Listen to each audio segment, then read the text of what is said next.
He works for BBC, yeah. He's head of digital marketing. Nice. Proper job. I mean, he does like Doctor Who stuff and that, and he's clever. He's nice. good. So we don't really see much of Giles because he lives down in Brighton. I see a lot of Adam and Dan because they live in Leigh-on-Sea where I live. So, but yeah, I mean, it'd be good to do a few gigs and Wedge Rooms. Yeah, I mean we'll come over. Yeah, we did that Bowling for Soup tour last year and we loved it. Yeah, it was brilliant. The only downside was that was the start of me kind of being away for 6 months because I did 5 albums back to back. So bloody hell. I could have done with a break after it, but it was amazing. We had such a good time. We got on so well, and we played. I forget what venue we played, but we were kind of reminiscing. The last time we played there, we had 2 buses, 2 trucks, sporting crew, and this time we didn't even have Giles. It was just me and Adam and Mark. Giles had gone home. Me, Adam, Mark, and Dan, and we loaded our own gear in. Didn't even do a sound check. Bloody hell. We walked on. It was one of the best gigs I've ever done in my life. Punk rock. That's it going back. I like that though. Yeah, it was awesome. Are you all original lineup then, apart from Giles? Yeah, so Giles is going to come back when he can. He's obviously got a real job, so. Yeah. I mean that's the problem when you grow up, so to speak, isn't it? And grown up's rubbish. Yeah, absolutely. Okay, so talking of bands, what would your fantasy band be, dead or alive? Rush. Rush. Just you and Rush. I went to see Rush last week and they were amazing. How was it? I cried. Is that the best band you've ever seen live? No, I wouldn't say. I mean, the Beastie Boys are the best band I've ever seen live. Cool. Yeah, I agree with that. I mean, Rush is almost like a romantic thing. Because when I was 13, 14, into my village rock, that was it for me. And growing up, Rush was a reason, kind of, got me through school. And so I'm not saying all their albums have been great, but they played Moving Pictures from 1982 or something. It's their best album. They played the whole thing. And it made this old timer cry.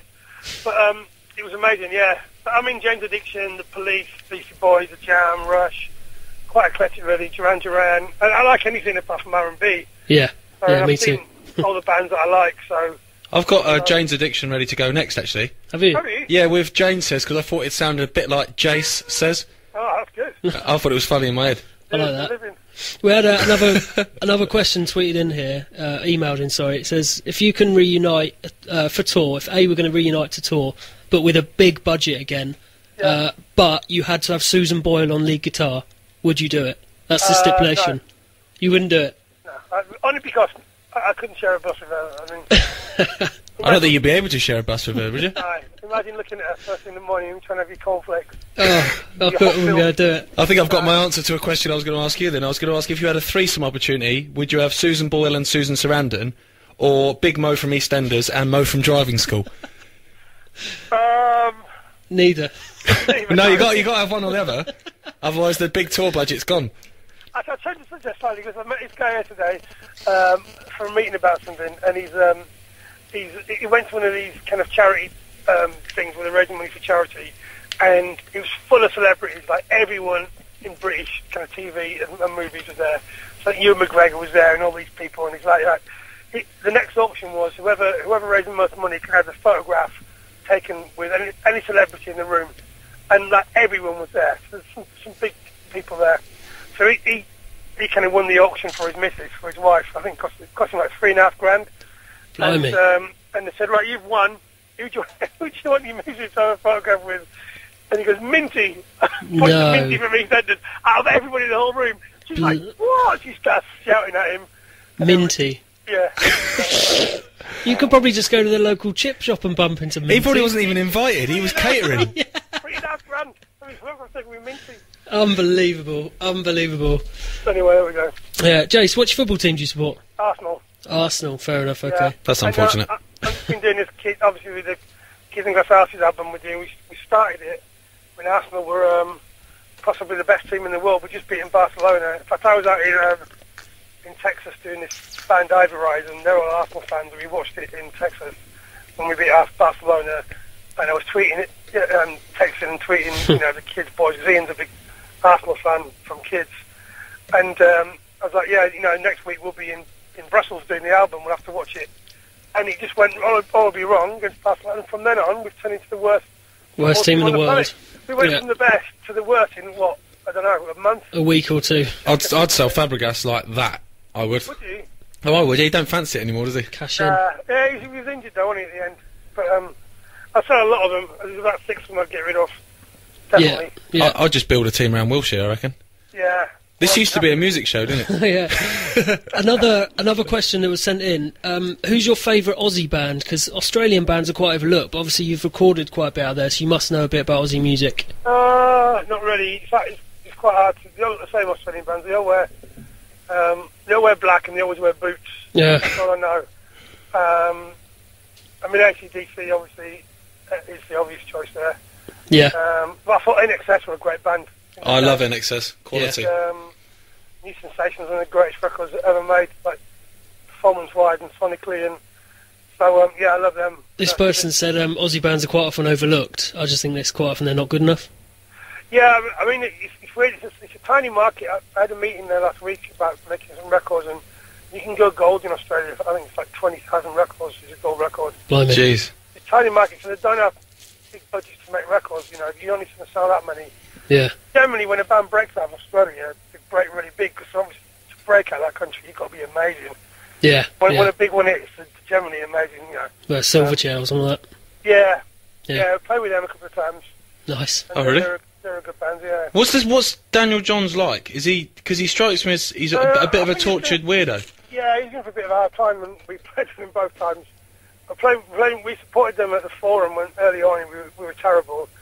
And we had a 35-minute set that we did in 17 minutes. And we were just, it was awful. And so I don't speak to him after that because I was embarrassed. And then the next time we played with him was in Paris, in a big arena. It was us and we were supporting the Offspring, and they were the main support, and we were on first.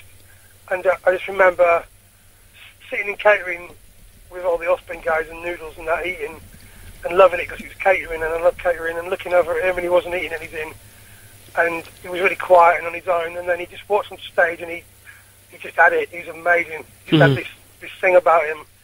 And he was a proper rock star. Rock star swagger. What's the most rock star moment you've ever seen? We're asking people that today, like real diva moment. Have you ever pulled any of them diva moments, or have you ever seen any particular bad? You wouldn't be allowed to do that in our band. Nah, good. We keep our feet on the ground, and Cool. the most rock star thing we ever did was, it's not rock star, but it's cool, as the label said we got Top of the Pops for Starbucks. Yeah. The label were like, right, you got Top of the Pops, massive. You know, it's been my ambition since I was like 12 to do Top of the Pops. Yeah. We've done it with nothing, and it's like, right, you can do it on live with Starbucks, you and the Chili Peppers, playing live, and so, but you're playing in Plymouth that night, so you're going to have to cancel the gig, and there's no way we're cancelling the gig. No. We've only cancelled one gig in our life, and I lost my voice. We're not cancelling the gig for a TV show, No. even if it's Top of the Pops. And the label insisted we cancel this gig, and we said, no, we spent 5 years building this fan base, and even if there's 20 people there, we ain't cancelling it. So they had to get us a helicopter, so we did Top of the Pops, and it was us and the Chili Peppers, and they closed the whole studio down, and I know the Chili Peppers, Tom knows it quite well, and he let us sit in there with them. So we literally sat on the stage while they were sound checking and warming up, and it's just no one else, no cameramen, nothing, just us guys and them. They played, and the crowd came in, we played, then we ran outside, straight into the helicopter, flew to Plymouth, landed in backstage, we were just getting changed in the helicopter, and we ran out the helicopter straight onto stage, didn't even go into the dressing room. That's amazing. And the gig was, I don't know, I can't remember the gig, I just thought that was awesome. Do you know what? I think you announced that on stage. 10 grand, yeah. You announced that on stage because my brother was at that gig. I remember him texting me going, Jason Perry's just like said that you've flown in a helicopter, so, and I was thinking, that's effing cool. You've made it then, haven't you? Yeah, that's really cool. And I thought we should be doing that every night like Muse do, but we only did it once. So. That's awesome. That is quality. I'm thinking we're keeping you for ages, aren't we? Yeah, well, We're supposed to be watching the gig. I will have to go in now, because the band's on in 5 minutes. Yeah, no, absolutely. Go and catch up with them, obviously. Jason, thank you so much for your time. It's been really cool having you. I was a little starstruck, to be honest. I was nervous at the start. I was panicky. Yeah, right. Cheers for this, Jason. Anytime. Speak soon. Take care, mate. Bye-bye. Bye. Bye.